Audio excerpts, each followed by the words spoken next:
I recently wondered how the animals work in the game. Not in terms of working, but how exactly are they organized and which game laws do they obey? Having looked through lots of information and articles on this topic, I think you'll be interested to hear about how game studios create these creatures. Generally speaking, I did not realize how important they are in creating a sense of liveliness and realism, and in providing immersion in the game world. I have divided the roles of animals into 4 categories: animals as ambient, animals as additional mechanics, animals as enemies, animals as companions. To talk about each category, I will use 3 games as examples: Skyrim, The Sims 4 and Red Dead Redemption 2. What does ambient animals mean? Their main task is not to interact directly with the player, but rather to create atmosphere and beautiful scenery. They are usually very simple models that do not require detailed drawing, such as cockroaches on the walls or a butterfly fluttering over the lawn. You cannot interact with them, they have no collision or take damage, they are just decorations, used to create atmosphere. For example, consider Skyrim. Sometimes you can encounter small scripted events in the game, such as bird flying out of a tree or a bush.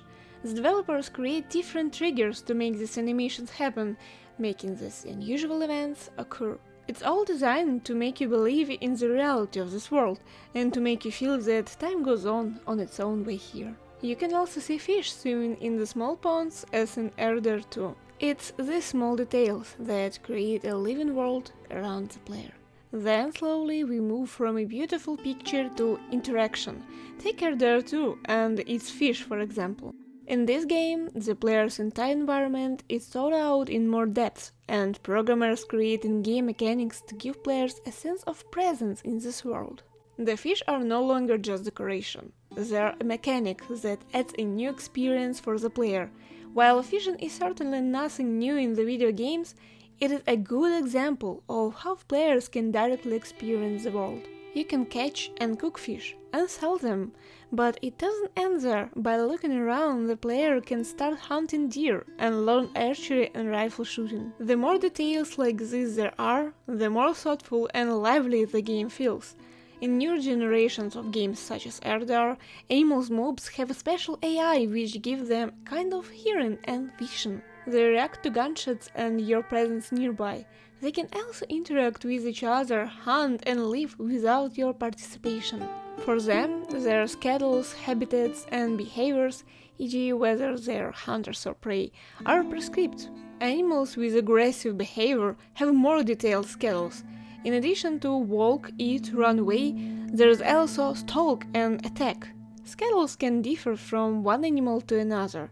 For example, one animal may go to the watering hole in the morning, then graze on the lawn and lie in the sun before running through the fields at sunset. Each animal in such games has its own actions and triggers, which can be activated by a particular need. At first glance, these actions may not seem to add much to the gameplay, but they enrich and enliven the world, even if the player does not notice these details. People want to live in these worlds because they are well set out and feel authentic. Large companies allocate huge budgets for this purpose, although players can easily miss this content. Ultimately, players want to return to such worlds, and all these costs pay off many times over. The player will also face a special challenge if they are attacked by a bear, for example. In this case, the usual fun mechanics are replaced by the danger of having to fight animals. Surprisingly enough, animals most often find themselves in the role of enemy.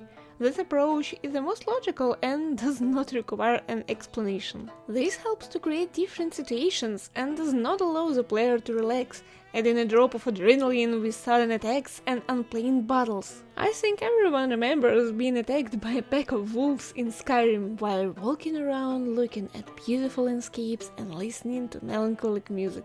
Although different animals can be found in random places, most of them inhabit specific areas. In Order 2, for instance, the game encourages you to interact with wildlife. In order to buy powerful weapons, the player must earn money. One way he can do this is by hunting rare animals and selling their skins. However, there are many other possibilities.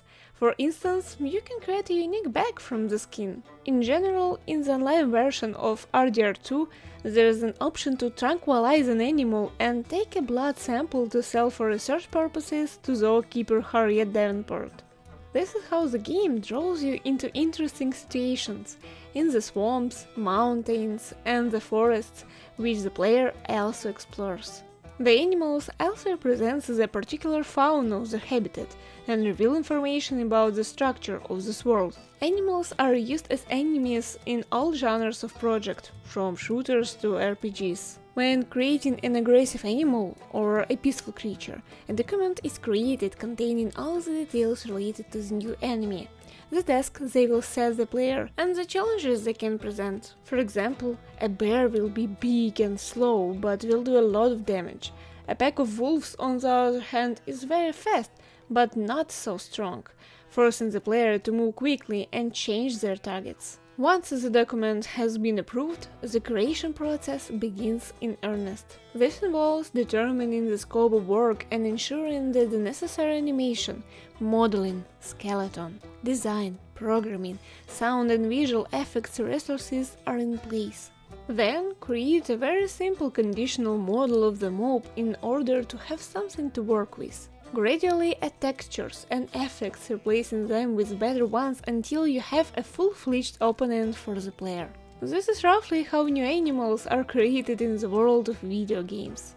Caring for animals is generally considered to be a whole separate genre of video game, but now comes The Sims 4. It offers a completely different way of interacting with pets, treating them as family members. Using the editor, you can manually customize your pet's appearance and character, and even choose its gender. You can choose from different breeds of cats and dogs, and even paint spots on your pet's body. Technically, there are 5 different kinds of pets: big and small dogs, cats, puppies, and kittens. The developers had to create different animations, voices, and behaviors for each category. Once you have finished editing and attached a dog or cat to a family, the possibilities are almost limitless. You can beat them, play with them, walk them, and feed them. Unlike in Skyrim, they are not just pacing gods, they are members of your family. The Sims is a life simulator in which you are given all the tools to create your own story. Now you can have power over your four-legged friend, who has his own needs such as hunger, energy, hygiene, fun, and social interaction, all of which you have to satisfy. In the game, you can show your pet affection, pay attention to him, buy him toys, wash him, and play with him. The most important thing is all of this in the way animals react. Each pet will have its own character and will have favorite and disliked activities. They will each have their own reactions to certain actions. At the same time, the studio thought to preserve the animals' characters in the element of surprise. For example, a fearless cat could suddenly become afraid of the TV. The Sims 4 development team spent a lot of time creating more than 1000 animations, capturing the movement of real animals and adding their own cartoon style. The Sims 4 doesn't focus on such detailed 4K textures as it does on the stylization used. Elements such as fur are smoothed out while remaining organic in relation to the rest of the world. In addition, when working on the AI pets, the developers tried to convey the most authentic interactions between pets and their owners, displaying the most touching moments in the relationship between humans and animals, even if this meant the pets behaved unpredictably. Here is another example of animals as companions. In the world of Fallout 4, a dog walks with you everywhere, helps you search of resources, and protects you from enemies. It is a loyal friend who is always near. In GTA 5 you can walk with a Rottweiler called Chop and train him. To do this, you will need to install a special application called iFruit on your phone. These are just a few examples of how you can skillfully incorporate animals into gameplay, while ensuring that it remains a unique experience with its own tricks and gags. I hope you enjoyed exploring this topic as much as I did. Thanks for listening, and goodbye!